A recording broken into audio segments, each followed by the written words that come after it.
지드래곤, 본명은 권지용으로 1988년 8월 18일에 태어났습니다. 그는 빅뱅의 리더이자 작곡가, 래퍼, 프로듀서이며 한국을 대표하는 문화 아이콘입니다. 그는 K-팝의 황제, 반항아, 외로운 천재, 한국 음악의 DNA를 바꾼 사람 등 여러 별명으로 불립니다. 하지만 화려한 조명 뒤, 수많은 관중의 환호 뒤에는 또 다른 지드래곤이 있습니다. 모순과 상처로 가득한, 그리고 아무도 몰랐던 이야기를 가진 한 인간입니다. 이것은 고통을 음악으로 바꾸고 자신을 대체 불가능한 문화적 아이콘으로 만든 지드래곤에 대한 잘 알려지지 않은 10가지 사실입니다. 2006년 빅뱅이 데뷔했을 때 이 그룹이 1년이라도 버틸 것이라고 믿는 사람은 거의 없었습니다. 그 당시 대중의 눈에 지드래곤은 단지 마르고 독특한 소년일 뿐이었습니다. 아이돌로서 가져야 할 표준적인 잘생김을 갖추지 못했습니다. 심지어 업계 사람들 중 일부는 그의 독특한 외모, 너무 다른 랩 스타일, 그리고 당시 기준으로 이상하다고 여겨졌던 패션 감각 때문에 그를 실패한 아이돌이라고 불렀습니다. 그 시절 K-팝은 잘생긴 얼굴, 윤기나는 머리카락, 빛나는 미소를 가진 무대의 왕자 같은 이미지를 선호했습니다. 그러나 지드래곤은 완전히 반대였습니다. 그는 체구가 작고 금발 곱슬머리에 귀걸이를 하고 미국 스트리트 래퍼처럼 옷을 입었습니다. 심지어 초창기 빅뱅 팬들조차 그룹 좋아하지만 지드래곤이 뭘 하는 건지 모르겠어요 라고 말했습니다. 하지만 바로 그 다름이야말로 그가 아이돌의 정의를 완전히 바꾸게 된 이유였습니다. 몇 년 후 사람들은 그를 또 다른 이름으로 부르기 시작했습니다. 빅뱅의 리더가 되기 전에 지드래곤이 사실 SM 엔터테인먼트의 연습생이었다는 사실을 아는 사람은 거의 없습니다. 그의 어머니는 어린 시절부터 그의 재능을 알아보고 다양한 오디션과 대회에 자주 참가시켰습니다. 그가 겨우 8살이었을 때 어린이 댄스 대회에서 SM에게 발탁되어 당시 회사에서 가장 어린 연습생이 되었습니다. 5년 동안 어린 권지용은 노래를 배우고 춤을 배우며 수백 명의 연습생들과 함께 훈련해야 했습니다. 그 중에는 나중에 샤이니, 슈퍼주니어로 데뷔한 사람들도 있었습니다. 하지만 문제는 지드래곤은 춤을 좋아하지 않았고 아이돌이 되고 싶지도 않았습니다. 그는 이렇게 말했습니다. 나는 단순히 음악에 맞춰 춤추고 싶지 않아요.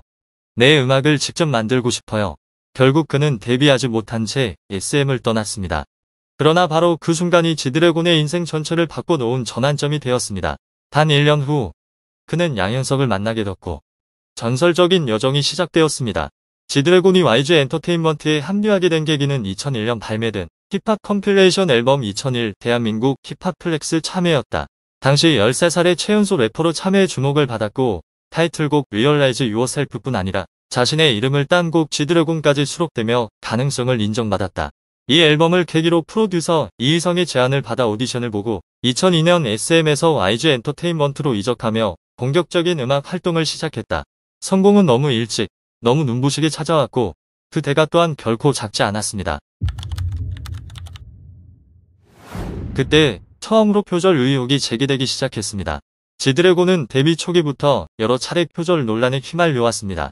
그러나 그 중에서도 가장 큰 파장을 일으킨 것은 첫 솔로 앨범 발매 직전 선공개된 하트브레이커, 버터플라이, 소년이여 세 곡이었습니다. 세 곡 모두 공개 직후 해외 팝송과의 유사성이 지적되며 표절 의혹이 제기되었고 특히 하트브레이커는 미국 가수 플로라이다의 곡과 비슷하다는 이유로 논란의 중심에 섰습니다. 하지만 소년이여의 경우 비교 대상이었던 캐서린 맥피, 나주오 걸과 거의 유사하지 않아 빠르게 의혹이 해소되었습니다. 그럼에도 불구하고 이미 쌓여있던 불신은 쉽게 사라지지 않았습니다. 디스러브, 거짓말 등 과거의 논란이 겹치며 대중의 의심은 더욱 커졌고 일부 안티팬들은 지드래곤 탈퇴 서명운동, 심지어 자살 서명운동까지 벌였습니다. 온라인에서는 악성 댓글과 비난이 쏟아졌으며 거리에는 욕설이 적힌 전단지까지 붙었습니다. 당시 21살이던 지드래곤은 훗날 인터뷰에서 그 시기가 정말 힘들었습니다. 아무리 설명해도 믿어주지 않는 상황이 가장 괴로웠다고 고백했습니다. 표절 논란이 막 잠잠해지자마자 지드래곤은 다시 무대 위로 올라섰습니다. 그는 2010년 첫 번째 단독 콘서트 샤이너에트로 세상을 충격에 빠뜨렸습니다. 지드래곤의 곡 브리드 무대는 한때 거센 논란을 일으켰으며 그 파격적인 연출로 인해 경찰이 직접 조사에 나설 정도로 큰 이슈가 되었습니다. 문제가 된 무대는 브리드라는 곡이었다. 꿈속에서 이상형을 만나는 내용을 담은 이 곡에서 지드래곤은 여자 댄서와 함께 침대 위에서 퍼포먼스를 펼쳤다. 침대가 세워지며 붉은 조명이 켜지고 남녀가 밀착된 자세로 움직이는 장면이 연출되었다. 음악과 함께 남녀의 숨소리가 흘러나오자 관객과 언론은 즉각 반응했다. 일부는 무대 연출의 표현 자유라 보았지만 다수는 미성년자 팬이 많은 가수에게 부적절하다고 비판했다. 논란은 지드래곤의 무대 영상이 지나치게 강한 표현을 담고 있다는 이유로 공연의 적절성에 대한 논쟁을 불러일으키며 시즈콘 무대로까지 확산됐다. 결국 YG 엔터테인먼트 공연팀장은 공연음란 혐의로 입건되어 300만 원의 벌금형을 받았으며 지드래곤 본인에게는 기소유예 처분이 내려졌다. 이후 소속사는 공연 장면 일부를 수정해 15세 이상 관람가 DVD와 무삭 재판을 따로 발매했다. 샤이너라이트가 막을 내렸지만 그 빛이 채 사라지기도 전에 또 다른 폭풍이 몰아쳤습니다. 2011년 10월 한국은 충격에 빠졌습니다. 빅뱅의 리더 지드래곤이 대마초 흡연 혐의로 조사를 받고 있다는 소식이 전해진 것입니다. 검찰에 따르면 사건은 약 3달 전 제보로 시작되었고 모바일 검사에서 극미량의 대마 성분이 검출되었다. 다만 소변 검사는 음성이었다. 조사 과정에서 지드래곤은 지난 5월 일본 공연 후 열린 뒤풀이에서 술에 취한 상태로 일본인이 건넨 담배를 피웠다가 이상함을 느끼고 바로 버렸다고 진술했다. 그는 그것이 대마초였다는 사실을 나중에야 알았으며 고의가 전혀 없었다고 해명했다. 검찰은 구매 기록이 없고 상습성이 확인되지 않았으며 초범인 점과 검출량이 극히 미미하다는 점을 고려해 기소유예 처분을 내렸다. 이후 지드래곤은 SBS 힐링캠프에 직접 출연해 당시 상황을 설명했다. 콘서트 뒤풀이 자리에서 모르는 사람이 건넨 담배를 담배인 줄 알고 피웠다. 장소가 어둡고 형태가 비슷해 착각했다고 말했다. 그러나 네티즌들 사이에서는 한 번만 피웠는데 어떻게 모발에서 검출됐나라는 의문이 제기되었다. 결국 법적으로는 의도치 않은 실수로 결론이 났지만 대중의 시선은 냉정했다. 사건 이후 그는 광고 계약이 중단되고 방송 출연이 편집되는 등 이미지에 큰 타격을 입었다. 그러나 진솔한 사과와 꾸준한 음악 활동을 통해 시간이 흐르며 점차 신뢰를 회복했다. 잇따른 논란 이후 지드래곤은 커리어에서 가장 침체된 시기를 맞이했습니다. 두 번째 집처럼 느껴졌던 YG에서조차 그의 재능은 때로 짐이 되어 주변 사람들에게 존경과 거리감을 동시에 불러일으켰습니다. YG라는 모두가 뛰어난 환경 속에서도 지드래곤은 여전히 특별한 존재였습니다. 연습생 시절부터 그는 너무나 두드러져서 같은 팀 동료들에게조차 따돌림을 당했습니다. 한 전직 YG 연습생은 익명 인터뷰에서 이렇게 말했습니다. 모두가 그를 싫어한 건 아니었지만 다들 부담스러워했습니다. 지드래곤이 연습실에 들어오면 공기가 완전히 달라졌습니다. 그는 모든 것을 너무 완벽하게 해냈습니다. 너무나 빛나는 재능은 때때로 저주가 되기도 합니다. 사람들은 존경하면서도 경계했습니다. YG에서의 초반 몇 년 동안 지드래곤은 공동활동에 거의 모습을 드러내지 않았습니다. 어떤 사람들은 그가 너무 바빴다고 말했지만 사실 그는 자신만의 세상 속에서 외로웠습니다. 아마 그래서 그는 점점 더 자신을 닫고 사생활을 거의 드러내지 않으며 음악 외의 세상과 거리를 두는 삶을 선택했을 것입니다. 하지만 그렇게 자신만의 공간을 지키려 해도 대중의 시선은 늘 그를 따라다녔습니다. 한 걸음, 한 인간관계, 한 시선까지도 지켜봤습니다. 2021년 지드래곤의 이름이 다시 한번 모든 언론을 뒤덮었습니다. 하지만 이번에는 음악 때문이 아니라 블랙핑크 제니와의 열애설 때문이었습니다. 아이돌들의 연애를 전문적으로 보도하는 유명 매체 디스패치는 제니가 한남동에 위치한 지드래곤의 개인 아파트를 자주 방문했다고 주장하며 여러 장의 사진을 공개했습니다. 보도에 따르면 제니의 차량이 여러 차례 해당 아파트 단지를 드나드는 모습이 포착되었고 그녀의 매니저가 지드래곤의 일정까지 관리했다고 전했습니다.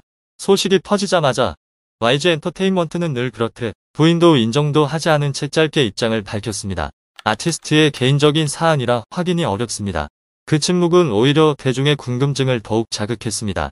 그 후에도 두 사람은 계속 연락을 이어갔으며 업계의 몇몇 관계자들에 따르면 그들의 관계는 조용하고 서로를 존중하며 과시하지 않는 방식으로 유지되었다고 합니다. 제니와의 열애설 이전에도 지드래곤은 여러 차례 반은 사실, 반은 루머로 불린 연애설로 세간의 주목을 받았습니다. 2010년대 초반 그의 첫 번째 뮤즈로 불렸던 일본 모델 키코 미즈하로부터 2016년 사생활 사진 유출 사건으로 화제를 모은 배우 코마츠 나나, 그리고 2017년 지드래곤과 다정한 영상을 공개하며 SNS를 뜨겁게 달궜던 애프터스쿨 출신 이주연까지 있었습니다. 점점 커져가는 명성과 함께 지드래곤은 상반된 이미지를 마주하게 되었습니다. 재능은 넘치지만 차갑고 다가가기 어렵고 때로는 거만하다는 평가를 받는 스타로 보이게 되었습니다. 과거 방송 프로그램에서의 그의 모습이 다시 퍼지며 말수가 적고 좀처럼 웃지 않으며 동료들에게 짧게만 대답하는 장면들이 화제가 되었습니다. 당시 온라인 커뮤니티에서는 자기가 우주의 중심인 줄 아는 사람 같아 혹은 다른 사람을 존중하지 않는다는 댓글들이 쏟아졌습니다. 그 시기 한국 포털 사이트 실시간 검색어에는 지드래곤 태도 논란이라는 문구가 오르내리며 방송에서 보인 그의 차가운 태도에 대한 수많은 댓글이 이어졌습니다. 하지만 그와 함께 일해본 사람들은 전혀 다른 시각을 제시했습니다. YG의 한 스태프는 이렇게 밝혔습니다. 지드래곤은 굉장히 섬세한 사람입니다. 그는 사운드, 조명, 의상까지 모든 디테일을 직접 확인합니다. 너무 일에 집중하다 보니 주변 사람들이 부담을 느끼기도 합니다. 이러한 말은 그가 보여준 차가운 이미지를 어느 정도 설명해줍니다. 수많은 오해와 스캔들을 지나온 지드래곤은 마치 모든 폭풍을 견뎌낸 듯 보였습니다. 그러나 2011년 사건 이후 10년이 훌쩍 지난 2023년 그의 이름은 또다시 신문 일면을 장식했습니다. 이번에는 2023년 새로운 마약 혐의로 한국 연예계를 뒤흔든 사건이었습니다. 2023년 10월 인천경찰청은 지드래곤을 마약유관리법 위반 혐의로 소환 조사한다고 전격 발표했습니다. 이 소식은 순식간에 퍼져나가며 대중의 의심과 비난이 폭발적으로 쏟아졌습니다. 많은 사람들은 K-팝의 황제가 2011년 스캔들 이후 다시금 같은 잘못을 저지른 것이 아니냐며 우려를 표했습니다. 하지만 얼마 지나지 않아 진실은 서서히 드러났습니다. 로이터와 코리아 헤럴드의 보도에 따르면 지드래곤은 경찰 수사에 자발적으로 협조하며 직접 모발과 손톱 샘플을 제출해 검사를 받았습니다. 검사 결과 모든 종류의 마약성 물질에 대해 완전한 음성 반응이 나왔으며 수사기관 또한 그를 범죄자로 단정할 만한 증거나 진술을 전혀 확보하지 못했습니다. 2023년 12월 20일 경찰은 공식 발표를 통해 다음과 같이 밝혔습니다. 지드래곤이 마약을 투약했다는 구체적인 증거는 없습니다. 수사는 종결되었으며 그는 불기소 처분되었습니다. 수많은 논란을 겪었음에도 불구하고 지드래곤이 한국 음악 역사상 가장 영향력 있는 아티스트 중 한 명이라는 사실은 부정할 수 없습니다. 빅뱅 시절부터 솔로 활동에 이르기까지 그는 아이돌이 작곡가이자 프로듀서 그리고 세계적인 아이콘으로 성장할 수 있다는 것을 몸소 증명했습니다. 다운과 멜론 통계에 따르면 지드래곤은 2009년 발매된 하트브레이커로 발매 하루 만에 디지털 판매량 100만 장을 돌파한 한국 최초의 남자 솔로 아티스트가 되었습니다. 이후 발표한 원 오브 어 카인드 앨범으로 2012년 마마에서 최우수 남자 솔로 아티스트 상을 수상한 첫 번째 한국 가수가 되었습니다. 2013년 포브스 코리아는 지드래곤을 대한민국 파워 셀러브리티 40인 중 1위로 선정했습니다. 특히 2017년 그의 월드투어 액트 3모태는 총 수익이 8천만 달러를 돌파하며 한국 가수 역사상 가장 큰 규모의 솔로 투어로 기록되었습니다. 지드래곤은 음악뿐만 아니라 패션 분야에서도 인정받았습니다. 그는 샤넬과 공식적으로 협업한 최초의 아시아인이었으며 비즈니스 오브 패션이 선정한 지난 10년간 가장 영향력 있는 패션 아이콘 50인 명단에 이름을 올렸습니다. 오늘날 그를 좋아하든 싫어하든 누구나 인정합니다. 지드래곤은 단순히 K-팝을 대표하는 인물이 아니라 아시아 전체를 대표하는 창조적 아이콘입니다.